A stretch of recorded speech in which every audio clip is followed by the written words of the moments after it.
Great to see you, Congressman. Thank you so much for joining us today. Thank you for having me. Absolutely. Very glad that you're here. We had Senator Ted Cruz earlier, who famously led the effort to get state-level AI regulations banned, wanted to put it in one of the spending bills. And you have said that you think states should be able to regulate AI as they see fit. Why do you think this is so important? Well, even Marjorie Taylor Greene and many Republicans thought that was an awful idea. How can we just give the tech companies totally carte blanche to do whatever they want? We need basic safety regulations. We need basic regulations with jobs. We need to have some protections for workers. And so that idea that we started speaking about the bill was so problematic that they had to pull it to get votes. But look, I am optimistic about AI's ability to help solve disease, to help improve education, to help produce more things.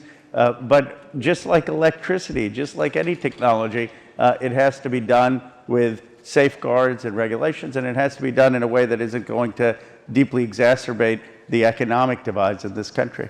So you don't buy into the idea that we're in this neck-and-neck race with China, and if we over-regulate the biggest, most successful AI companies in the US, that means that we lose, or they are too caught up in red tape to make sure America wins? First of all, I have a front row seat at this. 5 companies in my district are over $1 trillion.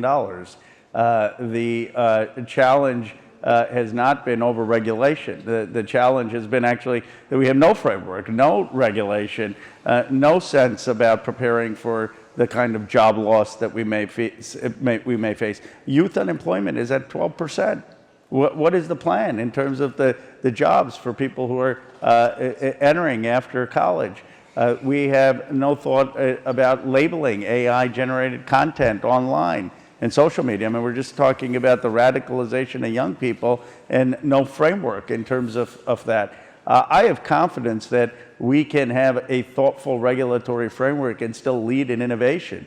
I don't want to copy the Chinese model. The reality is the United States has shown that it's capable about innovation and consumer safety and people's welfare, and we should figure out how we continue to do that. And with your fellow Democrats on the Hill, both in the House and in the Senate, what is your general sense of how the Democrats are sort of coalescing around their own message on AI? You know, the Democrats are not in power right now, but I could see them using AI as a way to sort of differentiate themselves in the upcoming midterms. So what do you think is a powerful message from the Democrats about AI? Well, you're optimistic that there'll be an election in the midterms. There wasn't a single AI question asked about 2024. You know, the only thing they ask me about is Epstein these days. No one asks me about jobs and AI. And, you know, we've got to, as a country, start to talk about the real impact it's going to have on our speech, on jobs, on democracy. But there's a philosophical difference between where the Democrats are and where J.D. Vance and the Republicans are. J.D. Vance's view is accelerationist. Let's just allow the private companies to do what they want. Let them just continue to develop AI at rapid speed and not have concern about the consequences. It is just let the companies do what they may, wherever they may.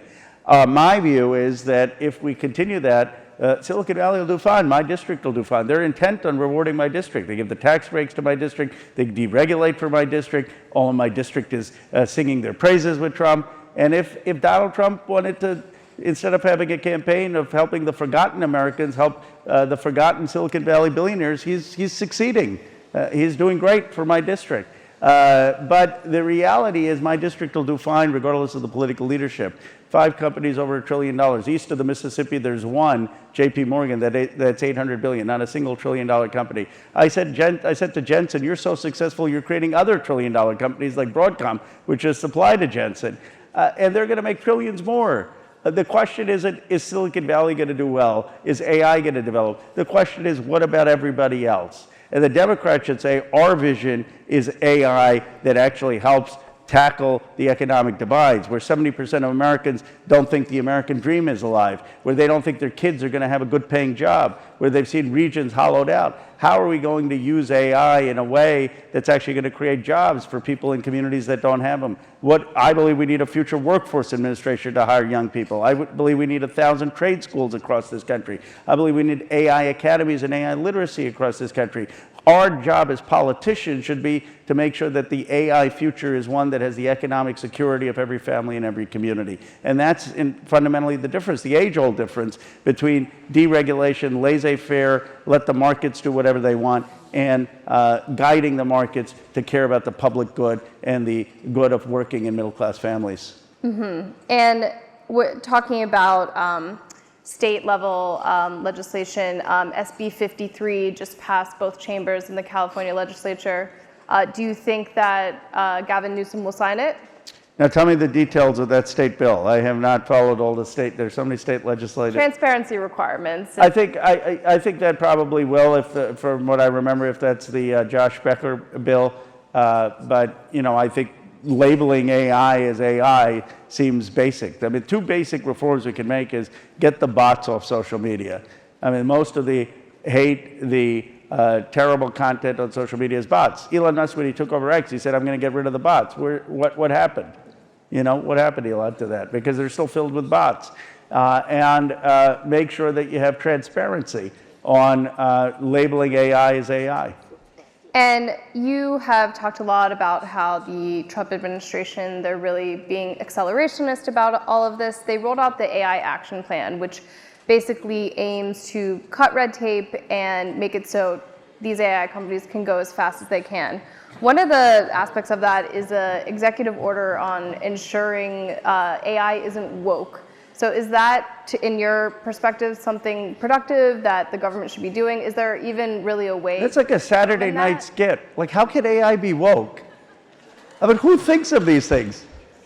Did Grok think of that? I'd respond if it wasn't so stupid. All right, I think we can tell how you feel about that. What does it mean to have woke AI? I understand, like... I think the companies are trying to figure it out. They're going to have to comply with this executive order. Yeah. Here's what I'll do. I'll take complied with woke AI if we can have vaccines. How about that? How about that? Is that your barter? That's my barter. Just have some science in the administration, and we'll deal with woke AI. Okay. Let's move on to copyright. There's been some pretty major court cases about authors and creators who have had their works being trained on by AI without any sort of compensation. Do you think that Congress should do something to create a new copyright regime so that people who hold these rights are protected from AI? Yes. I mean, I think that you can't just take people's content, put it in a machine, spit it out, and not compensate people for the content. I mean, we think, okay, wow, it's AI that's churning this out, but they're taking the great writing of authors and the great works of artists and journalists, and there should be some compensation for the use of that, and then the aggregation and churning out of that. So absolutely, there needs to be either licensing or some compensation, and they can afford it. I mean, I'm not concerned about the economic profitability of these companies. We're producing more wealth than we ever have in the history of the world. Do you think that companies should be required to give workers a share of AI-driven profits? Yes. Again, I think if you're going to have increased worker productivity, then workers should have a role in the share of those profits. If we're going to have AI-driven factories, which mean less workers because we need the productivity advantage, that means the marginal productivity is higher. That means that they should have higher gains. And the challenge in our country is the economic divide. These are the types of policies that the Congress should be working on to say, yes, that if you're going to use AI and increase productivity, how do we make sure everyone is benefiting from it? Mm-hmm. And how do you see unions and labor forces and labor organizations having a role in these conversations about AI in the workplace as we go forward? They need to be centered in these conversations. They need to have a say so that AI is used to increase productivity, not to eliminate jobs. They need to be talking about whether we have excessive automation. What do I mean by excessive automation? I'll give you two examples. And this is really not my work. It's it's the work of MIT economists who have written about this with much more detail. But you call customer service. How many people have called customer service? And I'm fighting with my phone, pressing 0, pressing star, get me a human voice. You know, all these improvements in AI, I still don't deal with the bots on the phone. And then I get intimidated every time I'm checking out of like CVS or Walgreens, and you've got all this self-service stuff, and 80% of the times it doesn't work. I have to end up calling the clerk because it didn't scan the product, or I didn't press the right amount of bags I wanted, or I didn't do the right payment. Hey, when that happens.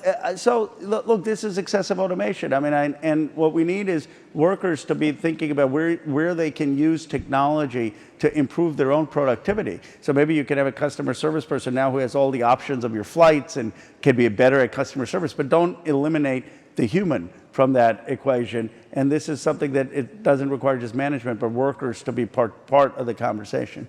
And do you think that corporations are sort of already getting ahead of themselves, like cutting some lower level workers and jobs and letting those jobs be taken over by AI before they really see how that will work? Well, I don't think workers have enough of a voice in making a say in how technology is implemented. I don't believe we have enough safeguards in terms of the government, in terms of revising our tax code to incentivize hiring people instead of the depreciation incentives we have today. And Darren Asmoglo at MIT has written about how we have to revise our tax code to incentivize hiring people over machines. And we don't have enough of a sense of apprenticeships and trade schools or worker participation in AI. The challenge of AI ultimately for politicians, because the folks doing the invention are going to invent it, and you know, I mean, politicians aren't going to get credit for the acceleration of AI. The challenge for politicians is to make sure AI doesn't become like globalization, but worse, where it aggravates the divides in America, aggravates the divides between people who have economic wealth and those don't, between regions that are succeeding and those that have been left out. That, to me, it should be our front and center challenge. So what's the first thing Congress can tackle to do some of these things that you discussed to make sure people are more at the center? Jobs. We should have a jobs vision for AI. In my view, it's a future workforce administration to hire people out of college if they can't get hired in the private sector. As a government agency? As a government agency, putting them to work for a few years so their skills don't atrophy. Providing tax incentives to get people hired in entry-level jobs and apprenticeships. Making sure that we have AI academies so that people come out understanding AI skills, can use that to a small business or for data management so that they can create economic vitality in their communities and have high-paying jobs. We need a jobs vision and program in this country to deal with the displacement of AI. And second, I would say, is fundamental safety. We should be making sure that AI has third-party audits. We should be making sure it's clearly labeled. We should be making sure there's transparency on algorithms. We should be making sure that they're not the excessive use of bots on these social media platforms. Do you think that what's happened lately with some high-profile cases of younger users of these chatbots hurting themselves, committing suicide, do you think that that will make Congress act on any of this safety legislation you're talking about any sooner? Well, Congress has been derelict for a decade. I mean, we haven't done anything with social media. I mean, I love how Josh Hawley, and I'm not saying this to criticize Josh Hawley made Mark Zuckerberg stand in front of the parents to apologize to them. And one of my constituents said, you know, Zuckerberg should have said to the Congress to stand to apologize to those parents. The Congress has been totally asleep with social media. Tim Berners-Lee and I introduced a resolution to have Tim Berners-Lee, the founder of the World Wide Web, to have the basic restrictions of people owning their own data, these companies not being able to take your data and just sell outrage, the ability to have standards for kids in 2017, and nothing happened. I believe Governor Cox is absolutely right that there needs to be serious regulations on these social media companies. We need to be protecting our kids. We need to be making sure that there's algorithmic transparency. And then we should be doing that with AI, but we're behind even on social media. On that note, we'll be watching to see what you might do in AI regulation, and we're out of time. But thank you so much, Congressman. Thank you. Appreciate it.